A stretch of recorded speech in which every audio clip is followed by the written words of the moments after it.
Christmas suit the best. I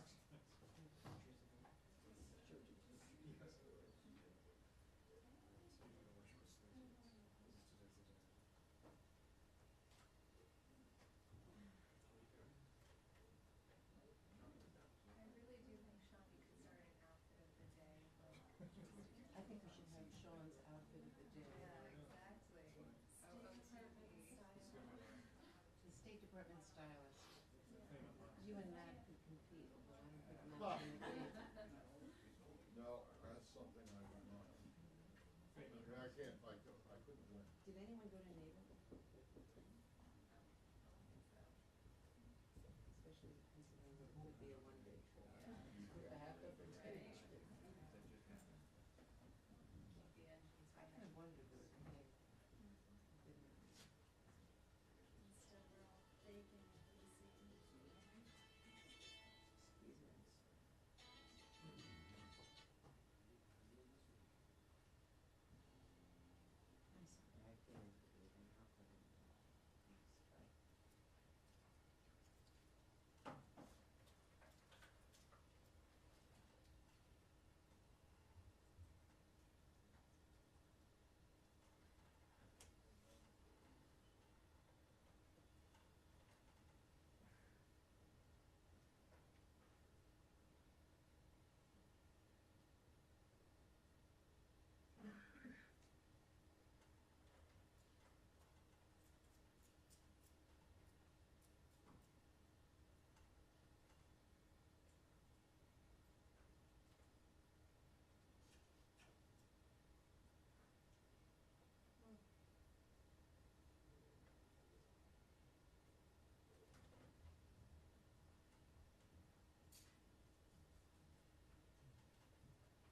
Thank you, ma'am.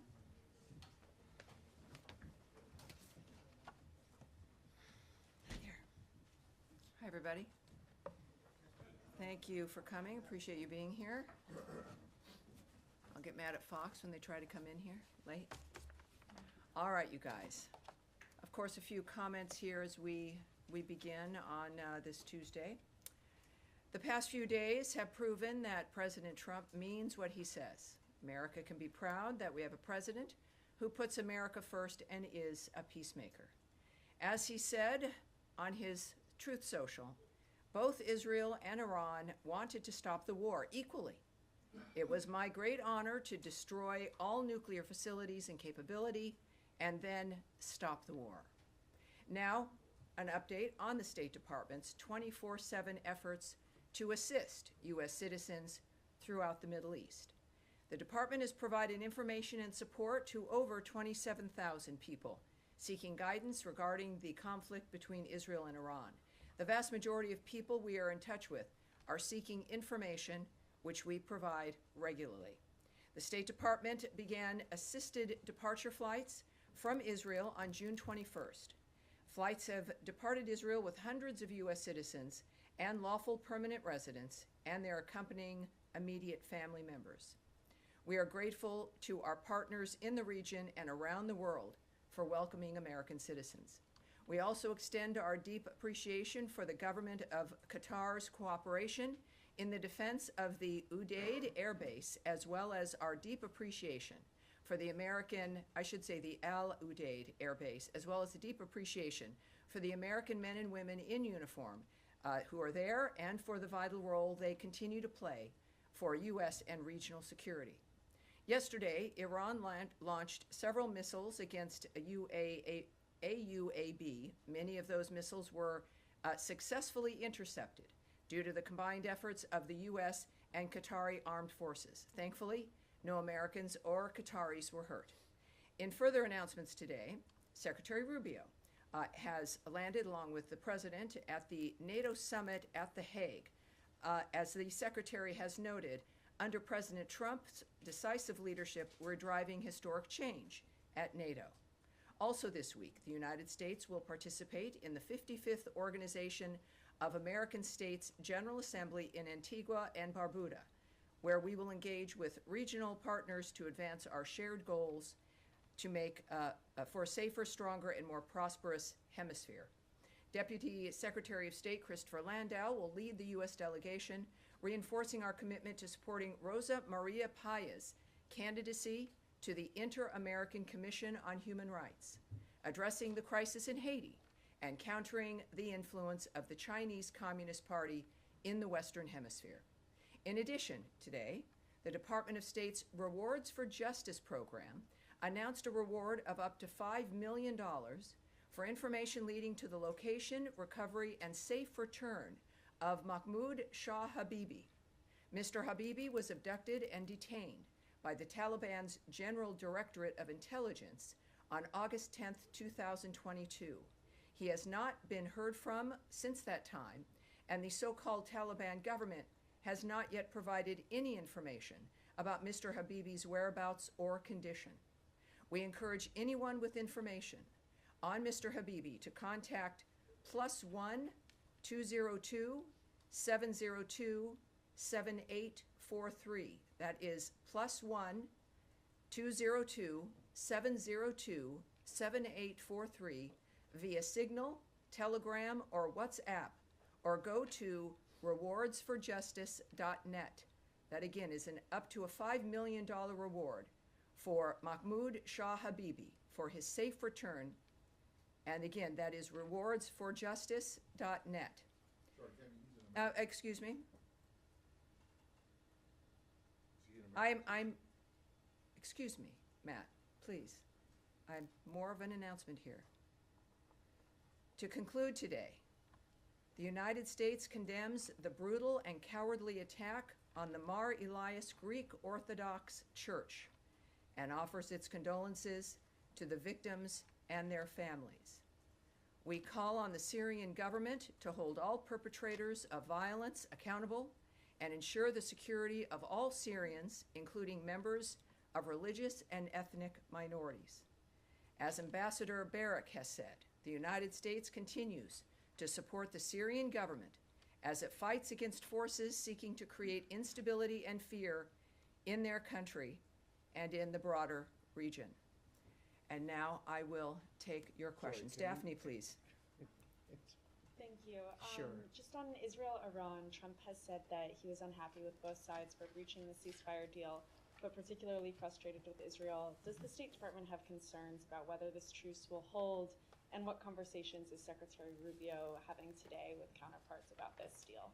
Yes, as I noted in my announcement, and actually what, of course, we always appreciate about President Trump is you never really have to guess at what he's thinking, which is appreciated. One of the most transparent men we've known. Americans in the world have watched all of this unfold, I think, in a very clear way, and certainly with the leader of the free world, of the world, really, essentially, in Donald Trump, making it clear his opinion. And this is what also, I think, keeps things moving. With any ceasefire dynamic, it's fragile.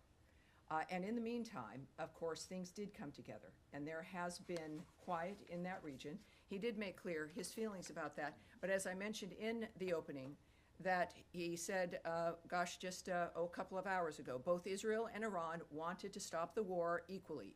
It was my great honor to destroy all nuclear facilities and capability and then stop the war.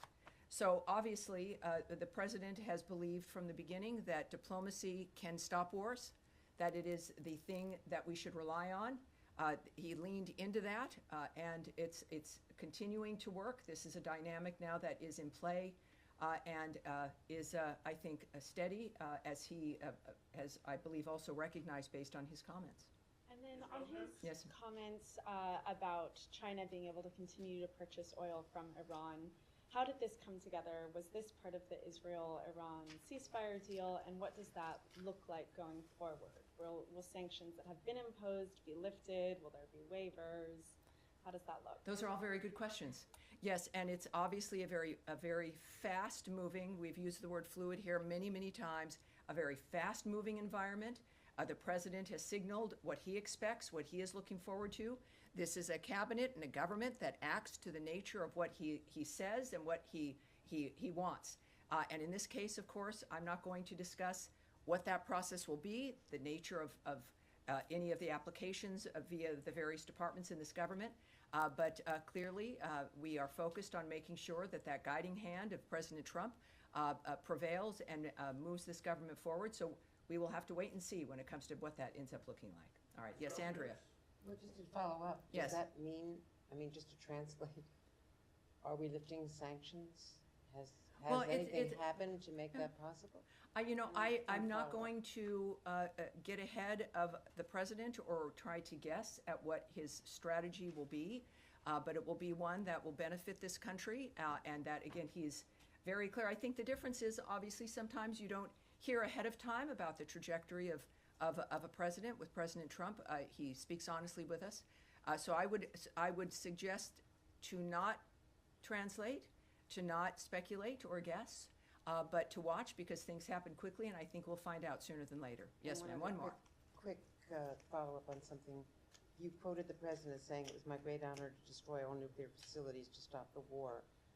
As far as we know, the bomb damage assessment has not been done. The Joint Chiefs Chairman was talking about how long it might take. Do we have something more conclusive about destroying all of the nuclear facilities? Well, a conclusive comment for me would be coming from the President of the United States. I have great admiration for you, Andrea Mitchell, but I think he might know more than you do at this point, more than I, more than any one of us here. At the same time, obviously, the information that we receive, that the American people receive, which will be public, will take some time. But President Trump has indicated his pleasure at the success of that raid, which obviously was very limited in scope. And that's a very good point, I think, at when it comes to the nature of what's occurred, and I'm pleased that the president is pleased. Sean Tandon. Sure. Could I pursue that? Another comment from the president this morning, he was saying that basically stop the bombs was the message that he sent to the Israelis. Does he believe that the Israelis complied with this? Is he happy with how it turned out? Well, I think that there's early on, and again, I'm here at the State Department. I know my colleague Caroline is very articulate and clear on the nature of the president, whom she represents, and the State Department at the White House. But I think when we clearly look at the nature of how the day has transpired, there was some activity back and forth, and that has stopped, and the ceasefire has taken effect, and the president is pleased. So I think we can take that as an indicator of his feeling about it at this point. Sure. One more. Sure, and they're both statements both from Tehran and from Jerusalem and Yes. Tel Aviv today. But one of the things that from the Israeli military chief was saying that this is just a phase, and they reserve the right to go back in. Do you think that's consistent with the call for a ceasefire in terms of the Israeli statements on this? Well, I think the statements that we've looked at that we care about are the fact that both, certainly Israel has agreed to the ceasefire. And we believe there's a statement from Iran that has done so as well. So those are the statements that we care about. All right. Yes, sir, in the back. Right there, sir. Yes, sir. Thank you, Tammy. Obviously, pretty epic diplomatic developments last night. Yes. Can you walk us through any of the diplomatic steps that were taken that led to the ceasefire, and specifically Secretary Rubio's role? What are some of the ongoing efforts to make sure the ceasefire sticks? And then a separate but related question. The President spoke this morning about the great trading potential with Iran. Does this administration envision a broader rapprochement with Tehran that could lead to diplomatic ties being established, even the embassy being reopened? Well, on both those issues, I can't speak directly to them, but I can say a few things in that certainly I wasn't there. The Secretary of State was in a dynamic with the President that is a private dynamic as that team was addressing a war and the nature of how to stop it. So I can't speak to how that transpired or the decisions that were made, but obviously a successful evening, successful aftermath when it comes also to a very quick ceasefire. In the meantime, for your other question, which was, remind me again your second question? Well, President Trump this morning spoke a little bit about the potential for trade with Iran. Oh, the trade And, question. I was asking more about the Yes, potential obviously, rapprochement. again, while I can't speak obviously to the choices President Trump will make, what we do all know is that he is a businessman. Americans appreciate that about him, the nature of how he looks at the issue of national security and safety. And he has in the past addressed the issue of relationships with this country, keep other nations secure, that we are a good friend to have, that a friendship with the United States assists and helps facilitate the natural national security of another nation. So I look at that and his approach in certain things, and that's been certainly his attitude about it, and it seems to be a correct one. It's one I agree with. So I think we'll see that if that in fact is the case here, and we'll find out. All right.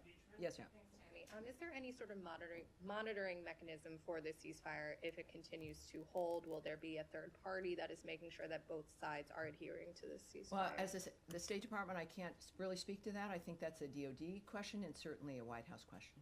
And then how do you view the next steps for nuclear talks potentially resuming in light of the ceasefire? Is there anything on the schedule, any follow-on conversations between the two sides to try to resume the talks that had been Well, scheduled? I can't speak to a schedule. I'm not going to guess or speculate about when something might happen. What we do know, and President Trump throughout this process had been tweeting about the fact that this would be a good time for negotiations to renew, for these talks to renew.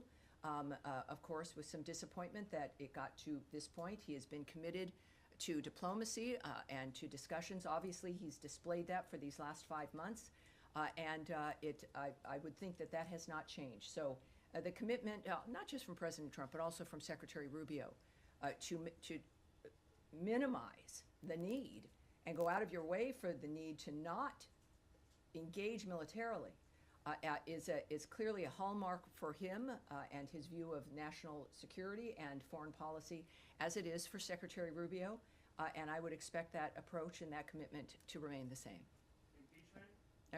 Yes, go ahead. Thanks, Tammy. Just to follow on that, over the weekend, the president, many other cabinet members, they said that the strikes by the U.S. military on Iranian facilities had obliterated the nuclear program. Because of that, do you see that as buying more time for these negotiations to play out? Has the urgency at all changed? And there are reports that Qatar has tried to mediate nuclear talks, try to restart those. Are you receptive of Qatari efforts at this point? Well, that's not something I can address in any detail at all. I do know that the president was very confident in his assertion of the destruction of those sites. That was necessary because of the point that he's had from the start of this, which is that Iran cannot have a nuclear weapon. That has been a very singular, clear point, and the understanding is now they're not going to have one. And that clearly might open the door for the people involved in those kinds of decisions about how to move forward. But that was, and the strikes indicated that. It was a very distinctive, limited strike regarding the issue that was in the forefront of the president's mind, that he made clear over and over again, that they will not have a nuclear weapon. And now they will not have a nuclear weapon. How we move forward from here is up to the President of the United States. Saeed, yes, sir. Thank you.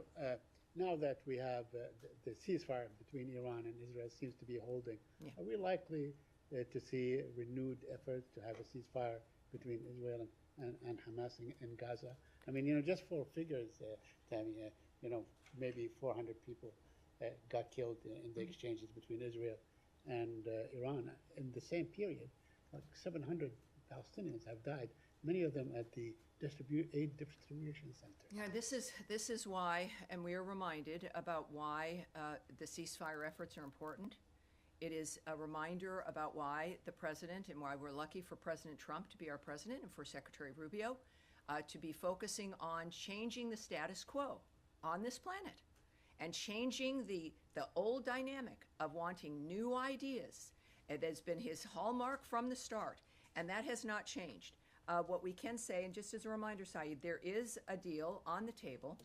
Hamas must stop acting recklessly and accept it, As Special Envoy Witkoff has said, Hamas's recent response to the offer was totally unacceptable and only takes us backward.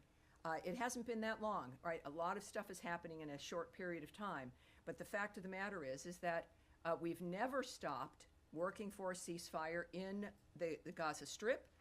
We've never stopped wanting that to end, to get us out of that repetition of something that has certainly made the first victims, the people of the Gaza Strip, and then everyone else. It's a reflection of what needs to end and what has been the problem. President Trump has made clear to, in this case, Hamas specifically, that they will face consequences if they continue to hold hostages, which they do, including those who have already passed away and those who are still living. Hamas has rejected repeated ceasefire proposals and therefore bears sole responsibility for how this is continuing. Saeed, if you have a chance, I don't know if you do in your work, to pose the same question to Hamas. It would be, you could, I hope you might be asking them. I'll do it through my articles. I have no direct communication. All right, yes, sir, there in the middle here. Yeah. Thank you very much. President Trump has long said that Iran should not have nuclear weapons. That is correct. That is clear. Do you think it is important for Iran to change its foreign policy, because the U.S. always says it is the biggest state sponsor of terrorism and destabilizing region? I obviously can't speak to what's in the mind of the so-called leadership of Iran. I do know that the future of Iran is in the hands of the Iranian people. And whether or not certain individuals change their approach or belief, I think what has happened, the whole world has noted that the world has changed and that nothing will be the same. And how that plays out, we are very lucky that we have President Donald Trump, Secretary of State Marco Rubio, and a cabinet that is united in the nature of what we're trying to do for the next 3.5 years. One more, yes, sir. One more. And please. Kurdistan regional government leadership strongly welcome President Trump's statement about peace. Do you want to comment on it? Well, no, there's again, things are happening and moving along so quickly. Obviously, everything in that region, in the Middle East, has changed. And we will have to see where those who are leading this charge and this change, again, the American leadership here with Trump, Rubio, and J.D. Vance, of course, just strong leadership across the board. We're very lucky, as we've seen also with Secretary of Defense Pete Hegseth. We are very early in this administration. Think about it. We are in the middle of June, and we've seen the results now of men and women who are focused. So we'll see, for the Kurds and others as well. Yes, sir. Thank you, Tammy. Two questions for you. Number one, especially considering the Secretary is now at NATO. Yes. Does the Secretary feel like European allies had America's back to the extent that they should in this Iranian operation? I'm not talking about militarily, but from a general support standpoint, beyond just platitudes of concern about the Iranian nuclear program, do you feel like you got backing from Europe on this? Well, I'm not going to comment or speculate on the feelings or assessments of our partners in any kind of dynamic. That's between them. It's about the leaders of the world. Right now, what I can tell you is that President Trump and Secretary Rubio are right there in The Hague at NATO for conversations with our partners throughout Europe. And I think that everyone expects that to be very successful. It's going to be a very exciting time. It's a perfect time for those conversations to be had. I'm not going to speculate on the nature of those any conversations, or can speculate on the feelings of people either. Second question for you. Yes, sir. In terms of regime change in Iran, the initial message coming out of the administration was, we're not after regime change, we're after the nuclear weapons program. Then the president remarked today, regime change is not a good idea because of the chaos that it would cause. So what is the administration, specifically the State Department's message here to Iranians who are suffering under the oppression of the regime? How do they move forward, and does America have their back, considering the president said regime change is not a good idea right now? Well, again, that's in the perspective certainly of the president and what his actions, he feels what actions are important, what our intentions were. It was very clear from the start, from the very beginning. For years, the president has spoken about the problem of Iran and how they can't have a nuclear weapon. This is not a new idea, and it's certainly a globally held idea. But we've said here at the State Department repeatedly in a number of different dynamics that the fates of countries belong in the hands of the people in those countries. That is the overriding general message of the Marco Rubio State Department. It is the kind of thing that when we think about, not just democracy, but the nature of the decision of citizens to decide what kind of leadership they want.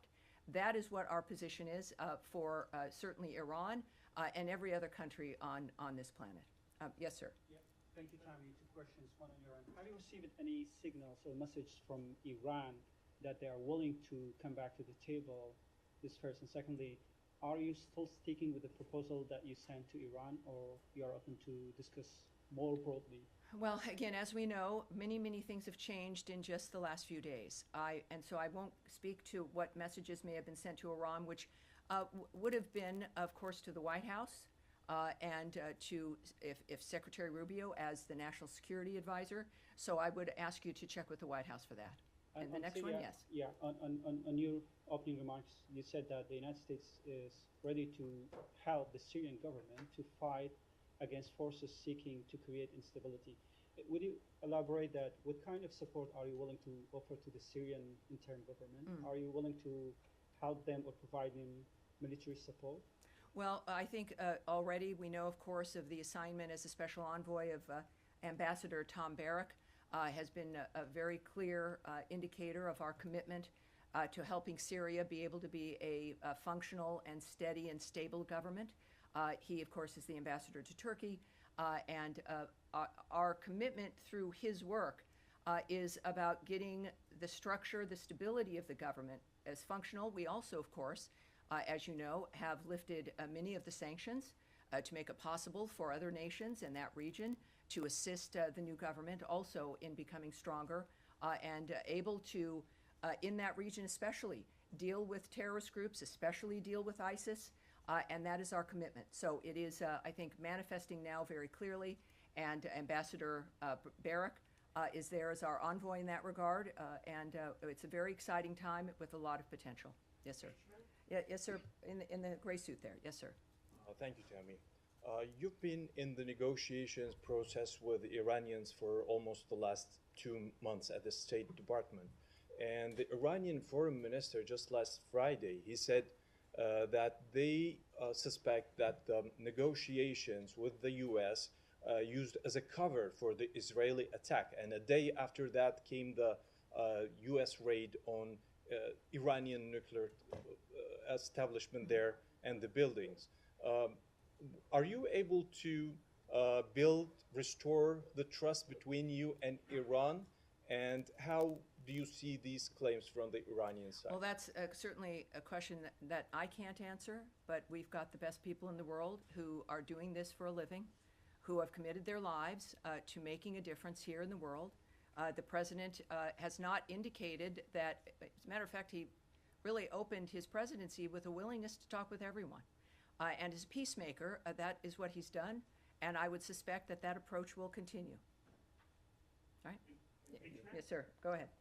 Thank you, Tom. Do you think that there is any lesson for North Korea to learn from the U.S. strikes on Iranian nuclear facilities, given that North Korea has been doubling down on its nuclear program, despite the Trump administration's commitment to the complete denuclearization of North Korea? Well, again, the nature of the choices that are made, I won't speculate about what other countries should think or do. At the same time, President Trump, in his first term, made a significant outreach to North Korea. And what I can say, of course, and they've got their own nuclear program at North Korea, that we remain committed to the complete denuclearization of North Korea. That remains a commitment. If the North Korean nuclear issue can't be resolved through dialogue, I'm not going to speculate on hypotheticals at this point, but thank you very much. All right, yes, there you are. Hello. Just on the follow-up on North Korea, has there been significant outreach from the State Department to the North Koreans? I'm not going to speak to any, whether they exist or not, any diplomatic efforts outside. All right, and yes, go ahead. Thank you, Tammy. I just wondered whether you have any further information on reports of a drone attack that happened to multiple Iraqi military sites early this morning, local time, Tuesday. Whether you know at all whether Iran was behind those drone attacks at all? I would suggest that the DoD might be the place that it might have an answer to that. Anything else? All right. Daphne? You're good? All right. And then, yes, go ahead, sir, at the end. About the material that was removed from those nuclear sites. There are satellite pictures of trucks lined out. Oh, nothing. I can tell you nothing. Just saving some time here. Yeah, I'm not going to speculate or discuss what may or may not have been removed from a particular site. Well, then can you tell us, based on what you do know, I mean, how many years? I can talk about the English royal family. I love them. Yes, how many years would this have knocked back the nuclear program, and could that have been avoided if the U.S. had remained in the JCPOA? You know, when it comes to what's happened with Iran, we can look back several decades about the nature of the choices that certain administrations made that helped facilitate the nature of the building of that program. Donald Trump inherited a world, he'd left a world that was at peace, and he inherited one that was tipping over.